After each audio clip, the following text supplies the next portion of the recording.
마가복음 우리가 본문을 읽었지만 1장보다 앞에 뒤쪽이죠. 뒤쪽 9장을 보면 귀신 들린 아들을 둔 아버지가 제자들에게 찾아옵니다. 그리고 귀신을 쫓아내달라고 요청을 하게 되는 장면이 있습니다. 제자들은 시도했지만 실패하게 되었습니다. 그리고 나중에 오신 예수님께서 그 귀신 들린 아들에게서 귀신을 쫓아내시고 제자들은 집에 가서 예수님께 질문과 한 가지 질문을 하고 주님은 그에 대한 대답을 했습니다. 마가복음 9장 28절 29절 말씀 같이 함께 읽겠습니다. 시작. 집에 들어가심에 제자들이 조용히 묻자오되 우리는 어찌하여 능히 그 귀신을 쫓아내지 못하였나이까? 이르시되 기도 외에 다른 것으로는 이런 종류가 나갈 수 없느니라 하시니라. 제자들이 귀신을 내쫓으려고 시도했을 때 실패했습니다. 그런데 예수님께서는 그들에게 기도 외에는 이런 것들이 나가지 않는다라고 명확하게 그 대응 방안을 또 원인을 이야기해 주시는 것을 보게 됩니다. 제자들이 그 귀신을 내쫓으려고 했을 때 그렇다면 그들이 기도하지 않았던 것처럼 예수님께서 말씀하신 것 같습니다. 그런데 여러분 정말 제자들이 귀신을 내쫓고자 했을 때 그들이 기도를 하지 않았을까요? 아니면 했을까요? 그들은 기도를 했습니다. 제자들이 기도를 하지 않은 것이 아니라 그 순간에 기도를 했습니다. 그런데 문제는 그런 문제가 닥쳐서야만 기도했기 때문에 그래서 날마다 기도로 준비하지 않았던 그들의 그 기도의 능력이 드러나지 않았던 것이죠. 평소에 기도로 무장하고 준비된 삶을 살고 있을 때에서야 기도의 능력이 나타나는 줄 믿습니다. 준비된 자에게 하나님의 역사하심이 나타나게 된다는 거죠. 전쟁이 터지고 나서야 사람들을 모은 다음에 그 군인들을 훈련시키면 전쟁에서 절대 승리할 수가 없는 겁니다. 평화 시에 체력을 기르고 가지고 있는 무기를 다룰 수 있도록 기술을 익히고 집중적으로 훈련하고 단련되어질 때에 강한 군대가 됩니다. 이처럼 기도로 무장되어져 준비하는 것은 어쩌면 우리의 삶 가운데 무뎌진 칼을 날카롭게 만드는 것과 같습니다. 귀신을 내어 쫓는 어쩌면 이겨낼 수 없는 사람의 생각과 힘으로 이겨낼 수 없는 그 문제를 맞닥뜨릴 때 그 영적 전쟁을 앞두고 기도로 우리는 늘 준비해야 한다고 말씀을 하고 있는 것이죠. 봄 축제는 무엇입니까? 영혼에게 복음을 전하고 구원의 길을 제시하는 것입니다. 구원받게 하는 것입니다. 믿지 않았던 영혼, 하나님을 떠났던 사람을 다시 하나님께로 돌이키는 일입니다. 여러분 그런데 그것을 가장 싫어하는 것은 누구일까요? 사단입니다. 누가복음 8장 12절 말씀을 같이 함께 읽겠습니다. 시작. 길가에 있다는 것은 말씀을 들은 자니 이에 마귀가 가서 그들이 믿어 구원을 얻지 못하게 하려고 말씀을 그 마음에서 빼앗는 것이요. 사단과 악의 세력들은 복음 전도를 방해합니다. 복음을 왜곡하고 오해하도록 만듭니다. 교회와 신앙에 대해서 긍정적인 생각을 갖고 있더라도 그 생각을 부정적으로 만들어버리는 것이 사단이 하는 일입니다. 마음을 닫게 하고 부드러웠던 그 마음을 굳어지게 하는 것이죠. 믿음을 불신으로 바꾸어 버리는 것입니다. 진리가 맞다라고 생각했지만 그 진리를 이제는 의심하게 만드는 것입니다. 전하는 자와 듣는 자로 하여금 위축되게 만들고 복음을 부끄러워하게 만드는 일을 하는 것이 사단의 일입니다. 그래서 복음의 씨앗이 하나님 앞에 예비된 영혼들에게 전달되지 못하도록 심겨지지 못하도록 대적하는 일들이 우리 가운데 있다는 것이죠. 여러분 그래서 우리는 복음을 전하기에 앞서 가장 먼저 기도로 준비해야 함을 믿습니다. 준비된 기도만이 영혼을 변화시키는 능력이 된다는 것이죠. 오늘 말씀을 통해서 준비된 기도에 필요한 두 가지를 예수님의 기도 속에서 발견하고 이 봄축제를 앞두고 우리가 복음을 전하는 이 영적 전쟁 앞에 다시 한번 기도로 무장하는 우리 모두가 되어지기를 주님의 이름으로 축복합니다. 첫 번째는 영혼을 위한 기도는 시간이 필요하다는 것입니다. 함께 읽겠습니다. 시작. 영혼을 위한 기도는 시간이 필요합니다. 많은 그리스도인들이 기도해야 합니다라고 이렇게 말을 들으면 공통되게 하는 말들이 있습니다. 기도할 시간이 없다는 것이죠. 상황과 환경이 어렵다는 것입니다. 여러분 그러면 그 지체에게 한번 그 청년에게 한번 이렇게 물어보고 싶습니다. 여러분, 그러면 정말 언제쯤 기도할 수 있겠습니까? 언제쯤 기도하실 수 있겠어요?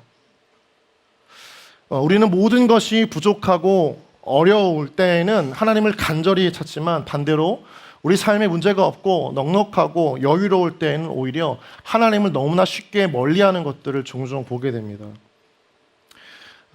마음에 찾아오는 것이 하나님을 향한 뜨거운 사랑이 아니라 나태함과 안일함일 때가 너무나 많다는 것이죠. 목회자들이 신대원에서 3년을 공부를 합니다. 목회에 필요한 다양한 수업을 받습니다. 그런데 수업만 듣는 것이 아니고요, 각자의 부르심을 따라 섬기는 교회에서의 사역도 매주 이어집니다. 어떤 전도사님들은 주중과 주말을 가리지 않고 학교에 와서도 공부하는 시간에 교회 사역들을 할 때가 많이 있습니다. 그때마다 전도사님들이 서로에게, 같은 처지니까요, 동병상련이잖아요. 그래서 서로에게 하소연을 합니다. 사역하지 않고 공부만 했으면 좋겠다라고 하는 거죠. 그런 마음을 품고 목회자의 삶을 준비하시는 분들도 계십니다. 그래서 3년 동안 아예 사역을 하지 않고요, 아예 교회에서 뭔가 전도사로 또 사역자로 사역하지 않고 공부만 하시는 분들도 있습니다. 또 어떤 분들은 정말 올인하지 않고 오히려 그냥 주말에 가서 본인이 딱 정한 시간 안에서만 사역을 하시는 목회자들도 있습니다.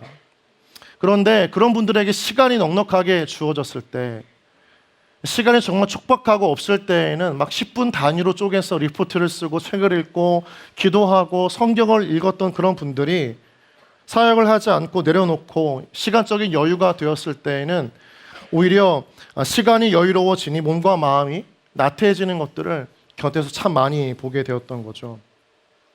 여러분, 처음부터 환경은 우리가 하나님 앞에 기도에 집중하기 위한 여유로운 삶을 보장하지 않습니다. 오히려 영적으로 굳건하고 단단한 크리스찬들은 환경과 싸워서 신앙의 뿌리를 깊이 내리는 그 노력을 멈추지 않는 사람들인 것입니다. 예수님은 그렇게 그 환경, 기도하기 어려운 환경을 이겨내고 기도의 삶에 올인하셨던 것들을 보게 됩니다. 오늘 말씀을 다시 한번 보시겠습니까? 1장 35절 말씀 같이 함께 읽겠습니다. 시작.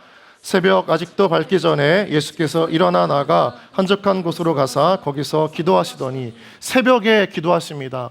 새벽만이 아니라 누가복음 6장 12절 말씀을 보면 밤에도 기도하십니다. 함께 읽겠습니다. 시작. 이때 예수께서 기도하시러 산으로 가사 밤이 새도록 하나님께 기도하시고, 새벽과 밤에 기도하시는 예수님의 모습을 보게 됩니다. 새벽이 아니면, 퇴근 후에 저녁의 시간이 아니면 하루의 시간 중 쉽게 기도의 시간을 확보하기 어려웠던 예수님의 몸부림이셨던 것입니다. 여러분, 기도는 시간의 헌신인 줄 믿습니다. 영혼의 변화도 시간이 필요합니다. 하나님의 타이밍이 있습니다. 카이로스라고 하는 것이죠. 무르익어 가는 겁니다. 그때까지 우리는 계속해서 기도의 시간으로 하나님께서 헌신하기를 원하십니다. 채워지고 차오르는 것이죠. 속사람의 변화는 우리가 알 수가 없습니다. 제가 이 지체를 위해 기도하고 이 청년을 위해 기도하는데, 저는 그 뜨거운 마음이 있지만 그 청년의 마음이 하나님께 열려져 가고 있는 걸 우리는 모릅니다. 그러나 하나님께서 분명히 채워져 가시는 때가 있고, 그 마음의 문을 열게 하시는 분명한 하나님의 타이밍이 있는 줄 믿습니다. 그때까지 우리는 계속해서 기도의 시간에 헌신해야 한다라고 하는 것이죠. 예수님은 십자가의 그 사역이 저 앞에 있었지만 그때까지 계속해서 기도의 시간에 헌신하셨습니다. 하나님의 때를 기다리는 마음이 있었고, 기도했기 때문에 그 때를 알아차리는 영적 센스가 있었던 것이죠. 기도의 시간에 헌신한 여러분 되어지기를 주님의 이름으로 축복합니다.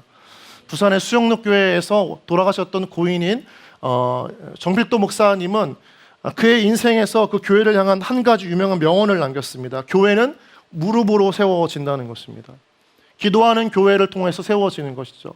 기도하는 사람들에 의해서 교회가 세워지는 것입니다. 여러분, 영혼의 변화는 그 무릎을 통해서 변화되어지는 줄 믿습니다.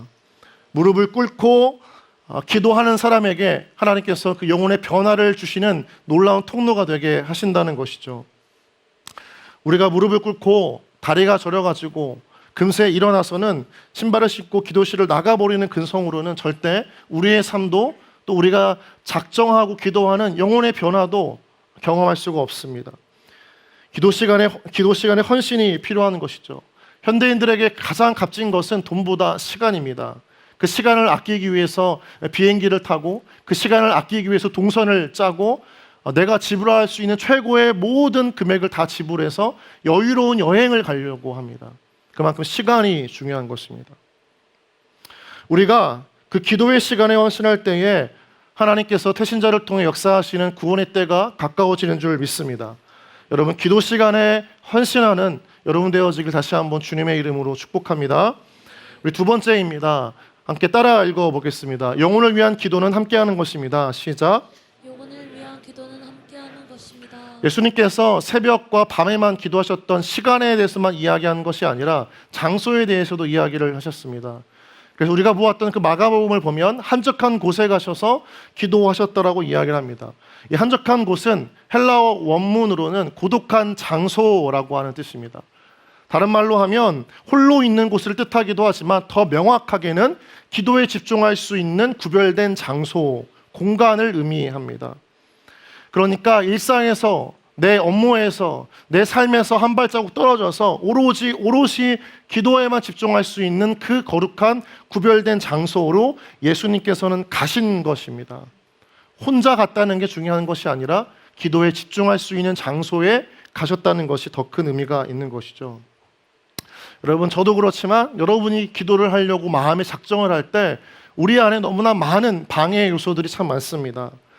PC, 핸드폰, 리모컨, 유튜브, 카카오톡, 인스타그램 모두가 다 켜는 것은 내 마음이지만 끄는 것은 내 마음대로 되지 않는 것들을 보게 됩니다. 버튼을 누르고 시작하는 것은 내 마음이지만 그것을 멈추고 싶은 내 마음대로 되지 않을 때가 참 많습니다. 그래서 우리는 마음을 빼앗기지 않고 하나님 앞에 집중할 수 있는 공간에서 기도로 드리는 훈련과 연습이 필요한 것입니다.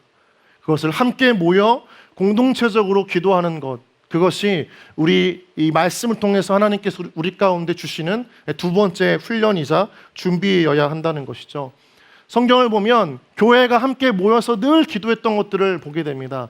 개인의 기도의 영성의 훈련과 경건의 훈련을 강조하기도 했지만 성경의 역사와 교회 역사를 보면 모든 공동체가 함께 모여서 기도할 때 하나님의 놀라운 파워풀한 일들이, 역사가 크고 은밀한 일들이 이루어졌던 것들을 보게 됩니다. 사도행전 12장 5절, 14장 20장 말씀 세 군데 함께 보겠습니다. 시작. 이에 베드로는 옥에 갇혔고 교회는 그를 위하여 간절히 하나님께 기도하더라. 14장입니다. 각 교회에서 장로들을 택하여 금식 기도하며 그들이 믿는 주께 그들을 위탁하고. 20장입니다. 이 말을 한 후에 무릎을 꿇고 그 모든 사람들과 함께 기도하니. 우리가 혼자 기도하다 보면 기도의 자리는 있지만 입술을 열지 않고 막 이렇게 사색하고 묵상하면서 기도하는 사람이 있습니다. 자신만의 방식이고 그게 되게 모던한 방식이라고 착각하는 사람들이 있습니다. 깊이 있는 기도라고 스스로 여겨지는 사람들도 있습니다. 그런데 여러분, 성경을 잘 보면 하나님이 기도하는 사람마다 말씀하실 때 대부분 다 부르짖고 외치고 소리를 높이라 말씀을 하셨지 사색하고 묵상하며 기도하라고 말씀하신 본문이 거의 없습니다. 하나님의 임재에 압도되어져서 기도하는 자가 말을 할 수 없는 지경에 이르긴 했지만 조용하게 사색하면서 막 이렇게 소곤소곤 기도했던 내용들은 아무것도 없습니다. 여러분, 기도는 입술을 열어서 하나님께 들리도록 바로 내 앞에 계신 주님께 말하면서 믿음으로 선포하면서 그렇게 담대하게 외치는 것이 기도의 가장 기본 자세인 줄 믿습니다. 눈을 감고 침묵하며 생각으로 기도하는 사람들이 있습니다. 같이 기도하자고 하는데 눈을 감고 그냥 그저 가만히 남의 기도를 듣는 사람도 있습니다. 어떤 사람이 누가 어떻게 기도를 하는지 귀 기울이는 사람도 있습니다. 잘못된 기도의 습관입니다. 그렇게 기도해서는 절대 기도의 은혜를 경험하지 못합니다. 기도는 부르짖고 외치고 하나님 앞에 정말 손을 뻗쳐서 당장이라도 주님의 은혜를 구하겠다라고 하는 그 간절한 심정으로 엎드려 기도하는 것입니다. 그럴 때에 세 가지 큰 유익이 있습니다. 영적 유익인 것이죠. 첫 번째는 함께 기도할 때 영혼 사랑의 불이 붙어서 더욱 간절하게 기도하게 됩니다. 우리 사도행전 12장 5절 말씀 같이 함께 읽겠습니다. 시작. 이에 베드로는 옥에 갇혔고 교회는 그를 위하여 간절히 하나님께 기도하더라. 한 영혼의 회복, 자유함을 위해서 온 교회가 기도하기 시작할 때 어떻게 되었습니까? 간절해지는 것입니다. 영혼에 대한 마음들이 서로에게 불붙듯이 옮겨가서 함께 기도하게 되어지는 놀라운 역사가 이 본문 가운데 나타나는 것이죠. 두 번째는 함께 기도할 때 기도에 집중하게 됩니다. 한번 읽겠습니다. 시작. 함께 기도할 때 기도에 집중하게 됩니다. 사도행전 1장 14절 말씀입니다. 같이 읽겠습니다. 시작. 여자들과 예수의 어머니 마리아와 예수의 아우들과 더불어 마음을 같이하여 오로지 기도에 힘쓰더라. 오로지 기도에 힘쓰더라. 마음이 모아집니다. 기도에 집중하게 되어집니다. 남의 기도에 귀를 기울이다가 그 기도가 나의 기도가 되어집니다. 저 사람의 뜨거운 마음이 내 마음 가운데 옮겨 붙어서 함께 기도에 참여하게 되어지는 것입니다. 함께 기도할 때 여러분 이 은혜가 우리 모두에게 있기를 주님의 이름으로 간절히 소망합니다. 기도에 집중하고 마음을 모아서 기도하길 원하는 지체들은 혼자 기도하지 말고 함께 기도해야 한다는 것이죠. 마지막 세 번째 유익이 있습니다. 함께 읽겠습니다. 시작. 함께 기도할 때 하나님의 능력이 나타납니다. 데살로니가 후서 1장 11절 말씀 있습니다. 이러므로 우리도 항상 너희를 위하여 기도함은 우리 하나님이 너희를 그 부르심에 합당한 자로 여기시고 모든 선을 기뻐함과 믿음의 역사를 능력으로 이루게 하시고. 할렐루야. 함께 모여 기도할 때 믿음의 역사를 능력으로 경험하게 하시는 하나님의 기도의 역사가 우리 가운데 있기를 주님의 이름으로 축복합니다. 말씀을 맺습니다. 여러분, 기도하면 우리 가운데 반드시 일어나는 특징 한 가지가 있습니다. 그것은 믿음이 강화되어진다는 것입니다. 기도할수록 영혼을 변화시키는 그 하나님에 대해서 깊이 경험하고 주님을 신뢰하게 됩니다. 여러분, 그래서 기도는 비전입니다. 한번 따라해 보시겠습니까? 기도는 비전이다. 기도는 비전이다. 비전이 무엇입니까? 현실 너머의 세계를 바라보는 것입니다. 보이는 세계가 아니라 보이지 않는 세계 속에서 역사하시는 하나님의 일하심을 신뢰하고 그 일이 지금 내 삶 가운데 이루어질 것을 믿는 것입니다. 그것을 굳게 믿고 기도에 힘쓰는 것이 바로 기도의 비전을 이루는 기도가 되어지는 것입니다. 하나님께서 예레미야에게 말씀하셨습니다. 크고 은밀한 일을 내게 보이겠다라고 말씀하셨습니다. 지금은 보이지 않지만 기도하고 부르짖는 사람에게 하나님은 보이지 않는 놀라운 일들을 준비하고 계시는 줄 믿습니다. 그것을 믿고 기도할 때에는 믿음으로 기도하는 것입니다. 의심하지 않고 염려하지 않고 불안해하지 않고 믿음으로 하나님 앞에 믿음을 선포하며 기도하는 것입니다. 사람들 눈에 우리 믿지 않는 사람들은 눈에 보여야 반응합니다. 그러나 크리스찬은 기도의 사람들은 믿음으로 반응하는 것입니다. 하나님이 우리의 기도를 통해 배신자의 굳어진 마음과 생각을 바꾸시겠다라고 하는 그 믿음으로 우리가 그 약속을 붙잡고 기도에 전념하는 우리 모두가 되어지기를 원합니다. 여러분, 그래서 예수님을 보면 예수님은 기도에 올인하셨습니다. 그 기도의 삶을 자신의 것으로 받아들이셨고 새기셨고 온몸으로 그 기도의 자리 가운데 나아가셨던 것들을 보게 됩니다. 누가복음 22장 39절 말씀 우리 마지막으로 같이 함께 읽겠습니다. 시작. 예수께서 나가사 습관을 따라 감난산에 가심에 제자들도 따라갔더니, 습관이라고 합니다. 몸에 배겼다는 것입니다. 기도가 삶이 된 것입니다. 삶 속에 기도가 분리된 것이 아니라 기도와 삶이 하나 되어졌던 예수님의 기도의 모습을 보게 됩니다. 그 기도의 삶 때문에 귀신을 내어쫓는 능력을 행하셨고 감당하기 어려웠던 십자가의 삶을 받아들이셨고 사랑할 수 없었던 그 제자들을 사랑하시는 하나님의 은혜가 예수님의 마음 가운데 부어졌던 것입니다. 여러분, 우리 모두 안에, 우리 공동체 안에 다시 한번 기도가 삶이 되고 우리의 삶이 기도가 되어지는 은혜가 있기를 주님의 이름으로 축복합니다. 우리가 세 가지 기도의 영역으로 나아갑니다. 첫 번째가 릴레이 금식 기도입니다. 두 번째가 금요일마다 모여서 셀이 함께 기도하는 금요 기도회입니다. 그리고 마지막 한 주를 앞두고 온 공동체가 모여서 기도하는 특별 새벽 기도회입니다. 여러분, 이 기도의 시간을 단지 무언가 참석하는 의무의 시간이 아니라 내 삶이 기도요, 삶이 기도요, 기도를 내 삶으로 바꿔가는 영적 체질을 변화시켜 나아가는 여러분의 귀한 도전과 성장과 성숙의 시간 되어지기를 간절히 원합니다. 함께 나오셔서 기도하시고 그 기도 속에서 한 영혼의 속마음을 바꾸어 가시는, 내가 만날 수 없다면, 내가 복음을 전할 수 없다면 바꿀 수 없다면 성령께서 그 사람의 마음과 생각을 여시고 복음으로 인도하시는 하나님의 그 비밀한 일들을 경험하고 또 믿으며 그것을 소망하며 그것을 함께 경험하기를 원하며 나아가는 우리의 기도, 그 기도의 능력들을 체험하는 여러분 되어지기를 주님의 이름으로 축복합니다.